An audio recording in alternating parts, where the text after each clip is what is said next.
డబ్బు, అనారోగ్యం, ఉద్యోగం, వ్యాపారం, అప్పులతో బాధపడుతున్నారా? మీకోసమే లాంచ్ యువర్ ఫ్యూచర్ ప్రోగ్రామ్. నమస్తే, వెల్కమ్ టు సుమన్ టీవీ. ప్రస్తుతం మనతో ఉన్నారు AMFI certified mutual funds distributor PS Chandrashekar garu. ఇప్పుడు వీరితో మాట్లాడి మరిన్ని విషయాలు తెలుసుకుందాం. నమస్కారం అండి. నమస్తే. సో ఇప్పుడు ఎంఎన్సి మార్కెట్ గురించి అంటే ఫండ్స్ గురించి తెలుసుకున్నాం. సో ఈ టాపిక్ వచ్చినప్పుడు మనకి అక్కడే లైక్ మార్కెట్ ఫ్లక్చువేషన్స్ గురించి కూడా మాట్లాడుకున్నాం కదా. ఇప్పుడు ట్రంప్ లీడ్లో ఉన్నారు. సో ఆయన పాస్ చేసే వాటి గురించి కానీ అవి మనకి మ్యూచువల్ ఫండ్స్లో ఎలా ఎఫెక్ట్ అవుతుందంటారు ఏమైనా? ఇప్పుడు కీర్తి గారు, ఇప్పుడు US elections major currency across the world is dollar. ఎక్కడ మ్యాక్సిమం. సో యుఎస్ ఎలక్షన్స్ అనేది చాలా important. So US elections November 5th అయింది. ఓకే, నవంబర్ 5th అయింది. అయిన వెంటనే కౌంటింగ్ స్టార్ట్ అయింది. So ultimately between Donald Trump and Harris. Okay, so వీళ్ళిద్దరూ మధ్యన పోటీ అయిపోయింది, ఎలక్షన్స్ అయిపోయింది, కౌంటింగ్ అయింది. Almost Donald Trump is farming will be the next president of US.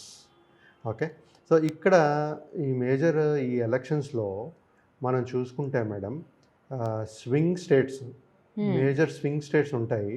Arizona, Georgia, Michigan, Nevada, North Carolina, Pennsylvania, Wisconsin. ఈ 7 states are swing states. ఇటైనా అటైనా పడుతుంటుంది ఎప్పుడు.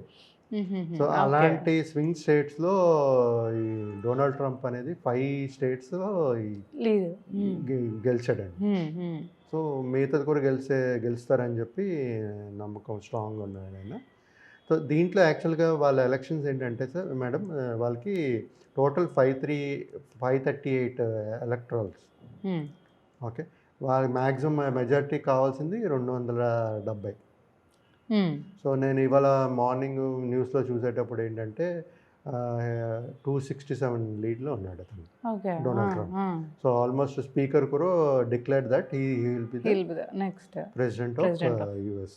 సో ఈ డొనాల్డ్ ట్రంప్ అనేది he now it is the 47th president of US. Okay, and the 45th president of the US is also is Donald Trump. 45th president Donald Trump select అయ్యారు. ఇప్పుడు మళ్ళీ 47th president కూడా he has come back. Okay, ఇప్పుడు చూసుకుంటే madam, ఇప్పుడు Donald Trump win అవ్వడం వల్ల key impacts ఎక్కడెక్కడ ఏముంటుంది అనేది. ఇప్పుడు higher US interest rates. Okay, తర్వాత stronger USD. Okay, and possible of lower crude prices తగ్గచ్చు. ఓకే, పాజిటివ్ ఏంటంటే షార్ట్ టర్మ్ పాజిటివ్ ఎనర్జీ మీద, డిఫెన్స్ స్టాక్స్ మీద ఉంటుంది. ఓకే, బట్ ఫండమెంటల్స్ కొంచెం క్రిటికల్గా ఉంటుంది. ఓకే, ఫర్ ఇండియా, ఇప్పుడు ఇండియాకి చూద్దాం. ఇండియాకి చూసుకుంటే ఇక్కడ లిమిటెడ్ నెగిటివ్ ఇంపాక్ట్ ఉందండి due to domestic demand. Okay, demand strength. But ఇక్కడ మన లోవర్ ఆయిల్ ప్రైజెస్ వల్ల, ఓకే, ఈ లోవర్ ఆయిల్ ప్రైజెస్ వల్ల ఈ బీపీసీఎల్ కంపెనీ, తర్వాత ఐఓసిఎల్, తర్వాత హెచ్పిసిఎల్ కంపెనీస్ అనేది కొంచెం ఎయిడింగ్ చేస్తూ ఉంటుంది. ఏదైతే హర్ట్ అవుతుందో అది ONGC companies, oil India and GAIL. Okay, so దాని మీద కొంచెం ఎఫెక్ట్ అనేది కనబడుతుంది మనకి. సో ఈ సెక్టర్ హైలైట్స్ చూసుకుంటే మనం ఇండియన్ ఎక్స్పోర్ట్స్ మంచిగా ఉంటుంది మనది. ఓకే, ఈ స్కిల్డ్ ఇమిగ్రేషన్ పాలసీస్ ఫేవర్గా ఉంటుందని ఎక్స్పర్ట్స్ అనుకుంటున్నారండి. ఓకే, ఇప్పుడు ఇది కాకుండా ఐటీ సెక్టర్ కూడా బాగానే ఉంటుందని మాట్లాడుకున్నారు డొనాల్డ్ ట్రంప్ ప్రెసిడెంట్ రావడం. సో ఇప్పుడు మనం చూసుకుంటే ఇండియన్ మార్కెట్స్లో మన దలాల్ స్ట్రీట్ అంటే మార్కెట్లో Indian markets tripled. George bush ఉండేటప్పుడు మన మార్కెట్ ట్రిపుల్ అయింది జార్జ్ బుష్ ప్రెసిడెంట్ ఉండేటప్పుడు. అలాగే ఒబామా ఒబామా టెన్యూర్లో 50%, 55% గ్రోత్ చూసాం. ఓకే, ఇప్పుడు డొనాల్డ్ ట్రంప్ 45th ప్రెసిడెంట్ కదా, ఆయన టెన్యూర్లో ఆయన మనం చూసిన గ్రోత్ 63%.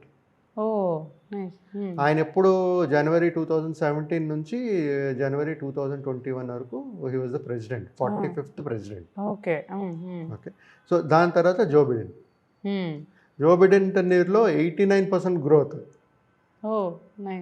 89% గ్రోత్. ఇప్పుడు now again Donald Trump he's come back as a 47th president. So ఈ చూసుకుంటుంటే మనం ఈ డొనాల్డ్ ట్రంప్ ఎలక్ట్ అవడం వల్ల మన ఇండియన్ ఎకానమీకి కొన్ని పాజిటివ్స్ ఉన్నాయి, కొన్ని నెగిటివ్స్ కూడా ఉన్నాయి. ఓకే, సో ఇది కాకుండా ఇప్పుడు వార్ అవుతుంది, ఇరాన్ ఇజ్రాయెల్ వార్, అలాగే యుక్రెయిన్ రష్యా. సో ఇప్పుడు డొనాల్డ్ ట్రంప్ రావడం వల్ల ఎక్స్పర్ట్స్ ఏం చెప్తున్నారంటే ఇజ్రాయెల్కి కొంచెం ఫ్రీ హ్యాండ్ ఇస్తారు, ఫ్రీ డిసిషన్ మేకింగ్ ఇస్తారు. అది ఇచ్చేటప్పుడు మేబీ వాళ్ళు న్యూక్లియర్ ఆర్సనల్స్ మీద కూడా అటాక్ చేయొచ్చు అనే ఒక సందేశం అనేది బయటకు వస్తుంది. మరి అన్ని ప్రిడిక్షన్స్, అది అవుతుందా లేదా అనేది మనకు తెలియదు. అలాగే రష్యా యుక్రెయిన్ చూసుకుంటే యుక్రెయిన్కి అంత ఇది చేయరేమో, సపోర్ట్ చేయరేమో అన్నట్టుగా మాట్లాడుతున్నారు. అది ముందు తెలుస్తుంది మేడం, ఇవన్నీ ప్రిడిక్షన్స్. సో ఒక విధంగా చూసుకుంటూ వెళ్ళాలి. బట్ అది జరిగితే మనకి ఇండియా మీద పడుతుంది అంటారా ఎఫెక్ట్ ఏమన్నా? ఈ న్యూక్లియర్ అటాక్ అయితే అన్ని కంట్రీస్కి ఎఫెక్ట్ ఉంటుంది.